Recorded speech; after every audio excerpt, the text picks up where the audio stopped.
Hello everyone, welcome to my channel, Checkmate here. Oh boy do we have a special episode for you today. A few months ago I made a video about me recreating the world map as though it was the year 1556, centered around the Polish-Lithuanian Commonwealth. I changed cultures, religions, states, genres, houses, mottos, emblems, coats of arms, you name it. I did the lot. It took me some time, and so I've been playing the campaign, and the year now is 1789, and I decided, do you know what? I am very close to mending the Great Schism, as I only need Alexandria in Egypt and Rome in Italy. I decided I'm going to start recording the rest of this campaign, or at least I'm going to put this episode up, go through all the provinces that I so neatly arranged, and see what you think. Ready for next time. Another great piece of news that I've been keeping hidden, because I thought it was somewhat of a novelty. However, it is not. That is, I am the owner of Total War Medieval and Total War Empire, and so what I'm going to do is I'm going to create this into a Crusader Kings Total War 3, or a mashup between both games, and I'm going to edit it into it. So wherever I have these battles and how I have these battles will obviously dictate what I do on Total War, including hopefully some kind of ship battles if I get cut across the map, an enemy ship or something. Let's go through all the provinces of the Polish Empire. As it stands, I had a huge Orthodox rebellion, and the now united Germans managed to take back a lot of this province. I just thought I'd take stock and a picture of the empire when it was at its zenith, which is not this, but rather this. So beginning with the first province, the home province. This province is the original province of Poland and Lithuania. It is an amalgamation of states. It actually morphed into the Commonwealth of Poland, Lithuania, East Slavs, Rus, Litvins, and White Rus, and Polans, and Little Poles. And its main casus belli, or fight against the Kaiserbund, which is the League of Three Emperors, or was the League of Three Emperors, the Austrian Empire, Germany, and Russia. And so, under the guise of republicanism, federationism, and ultimately something that's unique to the Polish geopolitical sphere, Prometheanism, we were able to push back against the oppressive autocracies using smaller nations as our alliance. So calling it an empire is somewhat unique in terms of how the empire is run. It is, I will talk you through it. Each province is unique, and it is also emulated by Latin Rome.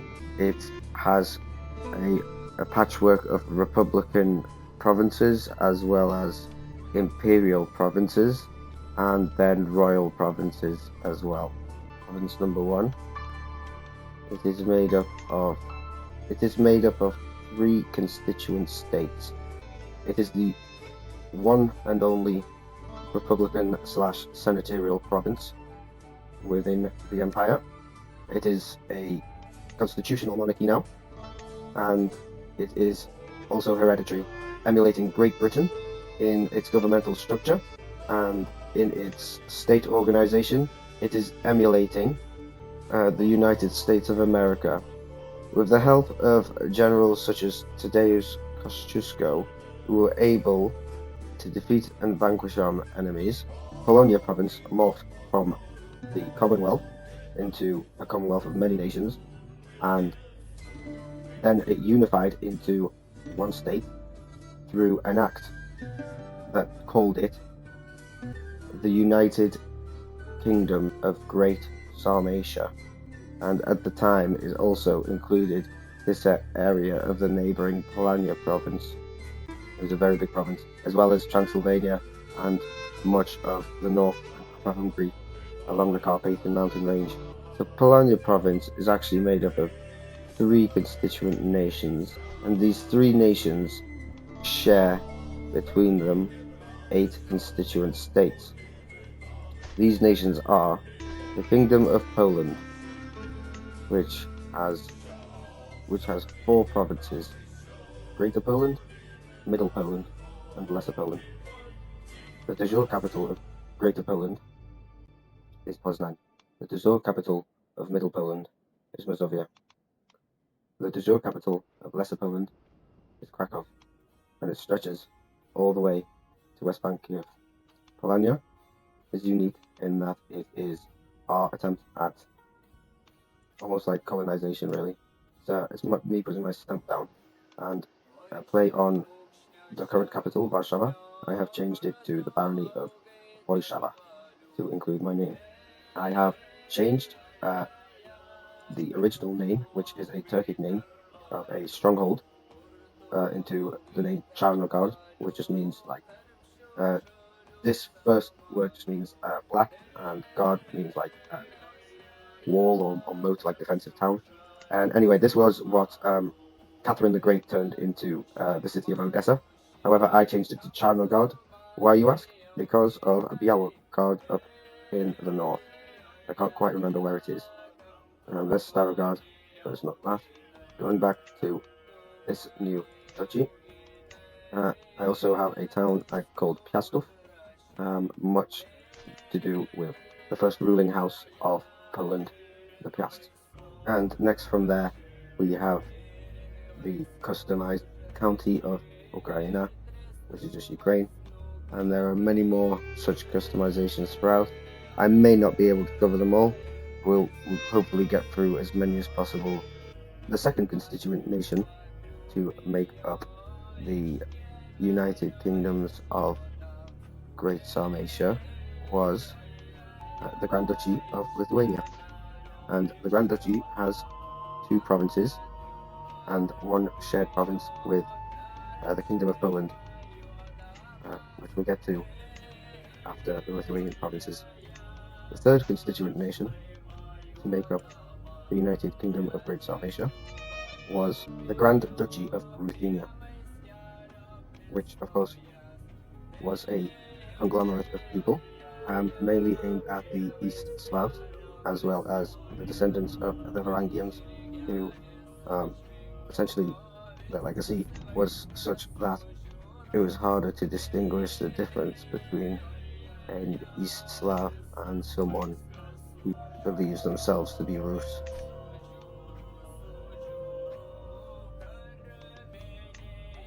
So the 2 Lithuanian provinces are Samagitia and Lithuania itself.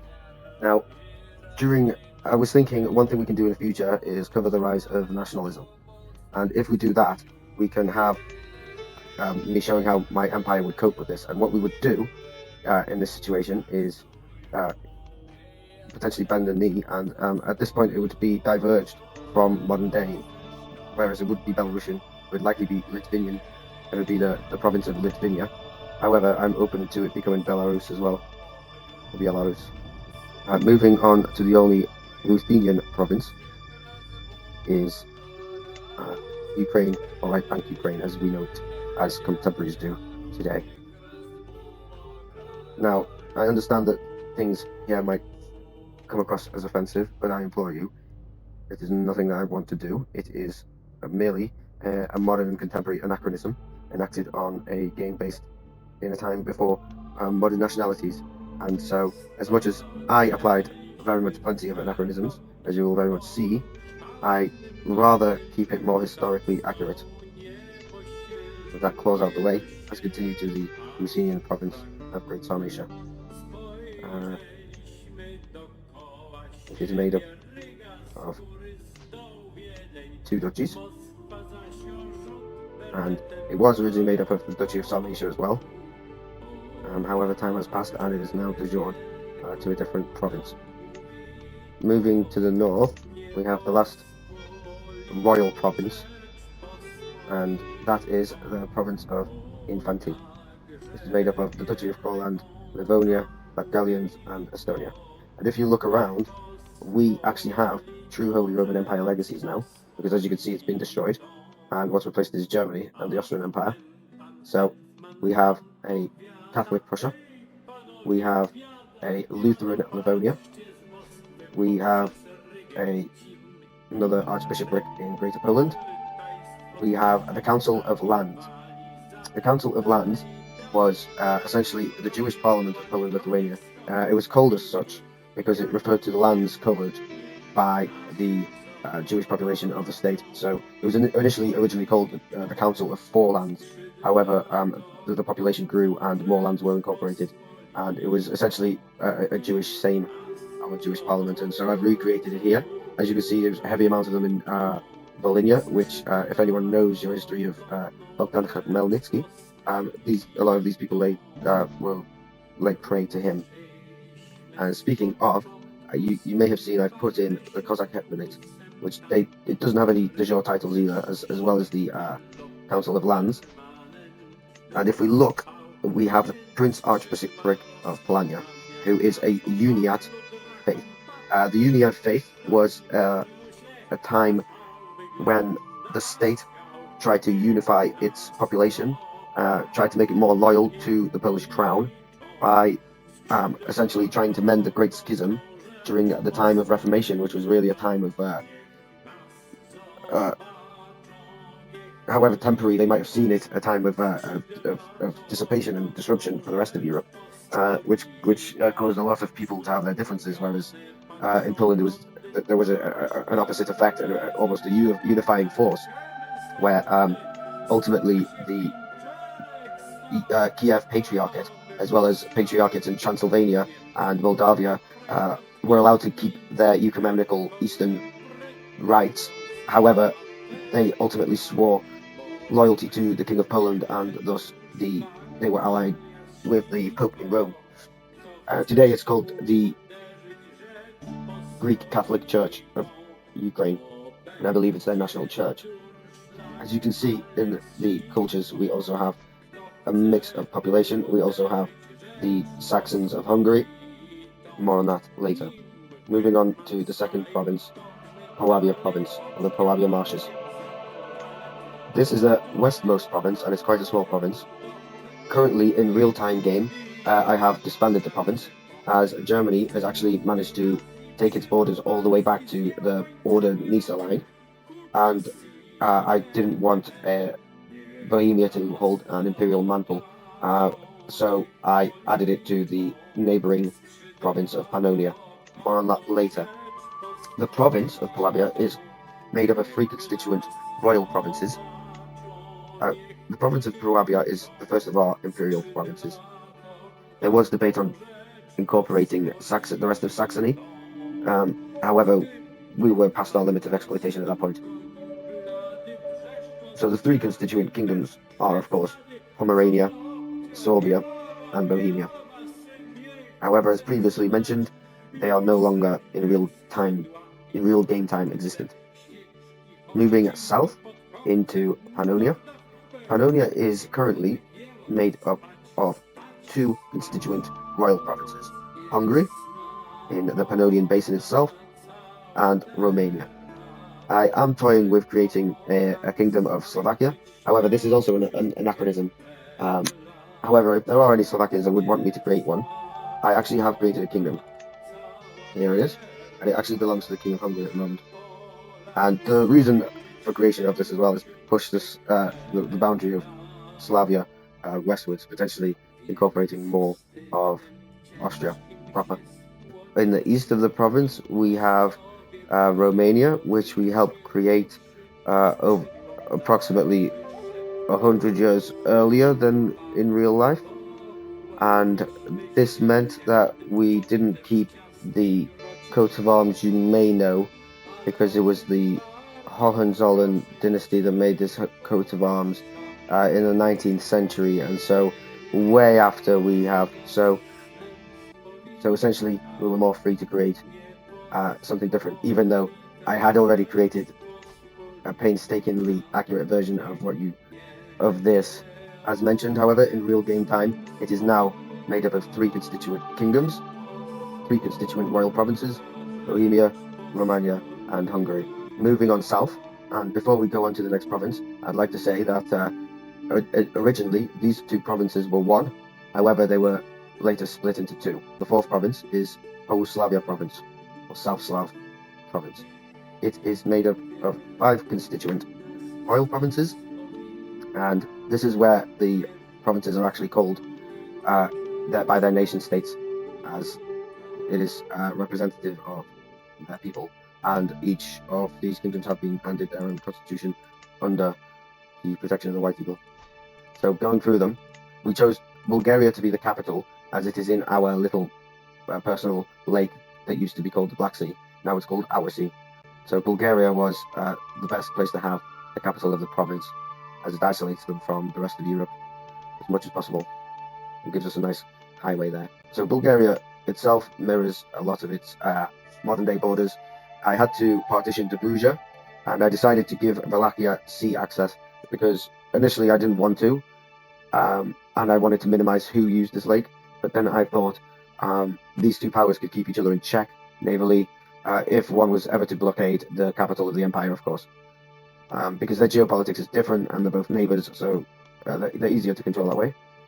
Moving westward, we have the Kingdom of Serbia, the Kingdom of Bosnia. Now, the reason they aren't accurate to their typical de jure positions is just because the kingdoms have been fighting each other over land and whatnot and succession laws. I can't account for it, but I've just been playing the game, so it happens, you know. The next royal province is the Kingdom of Croatia, and then the Kingdom of Slovenia. Now, much like with what I said about the Kingdom of Slovakia, the Kingdom of Slovenia is like a springboard into the Po River Valley if needed, and expand Slavia, as it were, of Pan-Slavicism westwards even further. Going north into Scandinavia now, this province is made up of the Republic of Novgorod, the province of Yarmaland, and the Kingdom of Finland. Initially, this province was made when we conquered the Tsardom of Russia, and we wanted to split the Russians along lines of tradition, whereas Muscovy has had a long history of autocracy.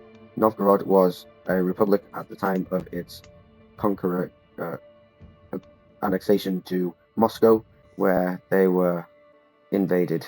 So we have given it back to them, and they at the time served as a valuable buffer between the powerful Scandinavians in the west and their alliances, as well as Russia in the east. Which also, if you can look on this impassable terrain where there's loads of trees, by this point the Tsardom of Russia had conquered all of this area and had ports in Arkhangelsk along here, as you can see. Moving on to the next province. This is the province, or the Moscow province. We renamed it once we were able to pacify the region briefly to Punoslavia province, and it is made up of Moscow, the old Volga Bulgaria province, and the rest of the conquered parts of Siberia that the boyars of Moscow were able to conquer before we came into Moscow. Province number 7 is Polania province. It was originally because it was part of the expanding Polania and Ukraine towards the east, and that's why it has its name as such. It is made up of vast steppe country, a lot of uncharted territory. As you can see, there's still Kumans, Don Cossacks lurking, and Pechengs, as well as Kimeks and Kipchaks in the area. Moving south towards the Caucasus, and you have the Pontiska province. It is made up of Khazaria, Georgia, and Armenia. Going back to the previous discussion on Prometheanism, it was a way of Polish tactics for a very long time. For example, you have here a man by the name of Józef Piłsudski, who became a dictator of Poland in the early 30s or late 20s, I can't really recall when. And his tactic against Russia or struggle against Russia was to use the numerous non-Russian nations that inhabited the basins of the Baltic, the Black and Caspian Seas, and emphasize that the Polish nation, by virtue of its history, love of freedom, and uncompromising stance towards the three empires that had partitioned it out of political existence, take a leading place and help work the emancipation of other nations oppressed by Russia. With the excerpt stating, Poland's strength and importance among the constituent parts of the Russian states emboldened us to set ourselves the political goal of breaking up the Russian state in its main constituents and emphasizing that the countries that have forcibly been incorporated to that empire, we regard this as not only the fulfillment of our country's cultural strivings for independent existence, but also guarantee that existence, since Russia, devastated of her conquest, will be sufficiently weakened that she will cease to be a formidable and dangerous neighbor. So the Promethean movement took its genesis from a national renaissance from many peoples within the Russian Empire.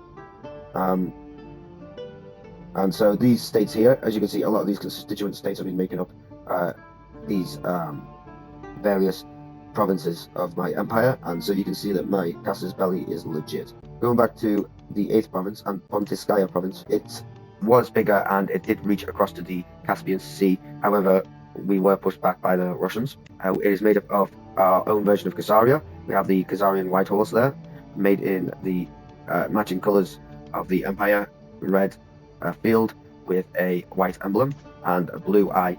The blue eye is an homage to my royal dynasty that I created, because it's a blue-eyed dynasty. These constituent nations are actually independent. We're alliance-based, and they're actually allowed to leave as and when they want protection. They just obviously pay a vassalage fee. And it's sort of like the Russian, similar to Russia's Commonwealth of independent nations. Moving on to province number 9, Poławia province, or the halfway province. It is made up of 2 constituent states, West Syria and Jerusalem. This is in keeping with our Polish Judeo roots, the paragon of the Jews and the savior of, etc., etc. However, the realm itself, if you look close, it is multi-ethnic and multi-religious tapestry. It took me ages to do, and it looks absolutely brilliant, with the obvious Catholic supremacy, because it's the way this nation works is that the Catholic monarch, by right of rule, has to guarantee everyone in the constituent parts of the nation freedom of religion.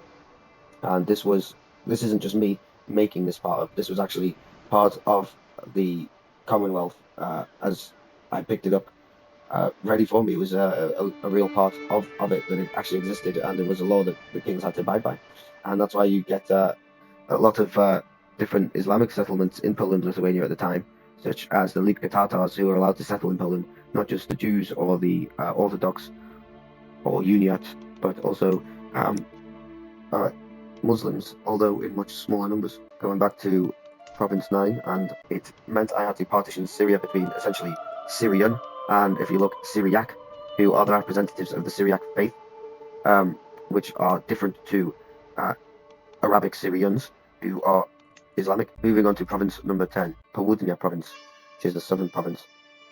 It is made up of, again, East Ethiopia, or Christian Ethiopia, or Coptic Ethiopia, and West Ethiopia, and that is Haymanot Ethiopia, or Jewish Ethiopia. Together they make Ethiopia, and as you can see, we have this tiny little bit of water that is guaranteed by the Ottomans, with more on our geopolitics later, but they are part of our empire, as they are Judeo-Christians as well, and they still have their unconquered status. They're part of our empire as independent nations again. They're part of our empire as independent nations again, as much as any other state within it. Moving on to the final province of the empire, which is our imperial and overseas territories, or Piot. And it consists of this part of the Bosphorus. It did initially include Crimea, as it took a lot longer to conquer than the rest of today's Polania, as well as I wanted to use it as more of a tactical base area rather than anything to do with commerce. I wanted the island to be deserted, essentially, but I realized how big it actually was. For now, that's actually all the imperial territories we have. However, I do want to expand, which, this being the last territory, brings us on nicely to the geopolitics of the realm So, starting with Europe, as you can see, France has suffered a great deal in the north, with Germany pushing against its easterly point, and you can also see that Italy has taken much of Provence and Burgundy, as well as pushing back against Spain in the south. The Austrians are weak, however, they do have much of eastern Italy, including Venice, Trento, Verona, and Istria. And I am trying to woo the Savoys into creating the Italian Empire and reuniting Italy again, as over 100 years early, much like I did with the Wallachians in Romania, in Pannonia province. And hopefully this coincides with my ambitions to mend the Great Schism. So if I could get Italy as part of the empire by proxy, by marriage, something like that, rather than try and conquer it, I think that's my best bet. We've still got to deal with Austria here, though. Looking at Austria, they have an alliance with Italy at the moment.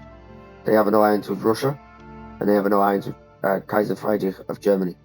Italy are only allied to the Austrians. Spain, who hold the Kingdom of Naples, are currently part of the Bourbons, which is historically accurate. The Spanish are allied to France, as the French Bourbons sit on the Kingdom of France. In the far west, we have Portugal, who also hold Canary Islands in the north, and I created all of these, but I quite like how well I did the House of Hanover firstly, and then the British Empire coat of arms as well. So the Brits are allied with the Kingdom of Greece, the Kingdom of the Netherlands, or the Empire of Germany.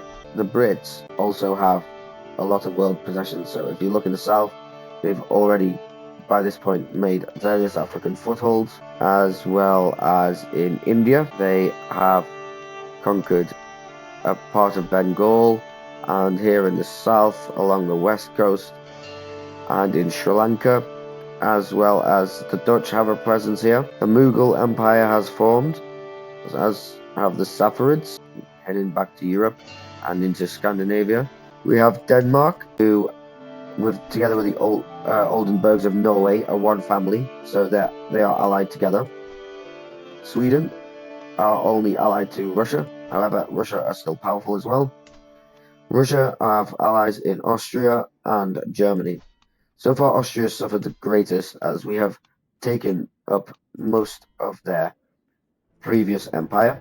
They have also lost their domains in Spain to the Bourbons. And if you look, the Kaiser Werner does have claims on Spain, should he be powerful enough to go there. In the south of Europe, we have Albania, who are politically isolated, and the Kingdom of Greece, who are only allied to the British. My relationship with them is cordial, however I wish to make it better, and maybe even incorporate both of these two. I didn't in the first place because there was much undulating ground. We were past our limits of exploitation. We had too much to deal with, to be honest, and so the provinces that we created were the provinces as they stood. In terms of our geopolitics in Anatolia, as you can see, there is an uncreated kingdom of Trebizond in the Pontica province. However, I am on good relations with the Ottomans, much better than any of the Sky Kaiserbund, because 100 years after stopping the Ottomans at the gates of Vienna, these three allies were partitioned in Poland. So once a lot of people fled the Commonwealth, they were actually allowed to resettle within the Ottoman Empire, where there are Polish communities still around there today. So even though I've been harsh with the Ottoman Empire here, making them lose all of their holdings within Europe, I have left them alone here to a degree. The only thing, obviously, I've taken a lot of the Levant and caused a lot of taking away access to the sea, but what I've made them guarantee is a province of Kurdistan, or an autonomous region of Kurdistan, within their state. So I was able to guarantee that for the Kurds. Another front that's opened up for me is the Safarid front, which I have to be careful in, because it's a lot of uncharted territory. My armies really haven't been up against them very much, so we don't know what it's going to hold for us going up against those guys. Another thing I wanted to show you was our military ranks and our top brass. So these are our generals, or as it was known in the Commonwealth, or the successor state, which is the Polish Empire, the Grand Crown Hetman. Then we have the Grand Hetman of Polonia, Grand Hetman of Lithuania, the Grand Hetman of Ruthenia, and the Grand Hetman of Polonia, each making up the significant member states representative of the United Kingdom of Great Sarmatia, which was made up of the Republic of Poland and Lithuania, as well as Ruthenia and Polonia and Infant. So once the United Kingdom of Great Sarmatia was created, there was a ton of national fervour, and this caused us to be able to invade and destroy our neighbouring enemies and take over these provinces in a fairly compliant way with the local nationals to create this web of states. The empire itself was proclaimed when we took Constantinople and proclaimed the first emperor and given the epithet the Great. Our future goals, we've already stated that we intend to mend the Great Schism, which will involve us conquering specifically Alexandria. In the real Commonwealth, the Duchy of Courland actually had a colony in Gambia on an island in Cassa, and they held it for some time. They bought one of the islands from the locals, I believe. Courlanders are a type of a sort of German elite people at the time, ruling over modern-day Livonia, and so these people managed to get a island here. Eventually, it was taken from them by the British or the Dutch in Gambia, modern Gambia, and so that might be something that we look for getting back, as I can imagine and so that concludes our first episode. Let me know if this is something that you'd like to see me record and play. If not, I will also be looking at purchasing the brand new Manor Lords game and releasing brand new content for that. So stay tuned. Let me know what you think of the Empire down below. Courlandian nobility are eager to regain their so-called birthright. Don't forget to like, comment, and subscribe. Thank you very much.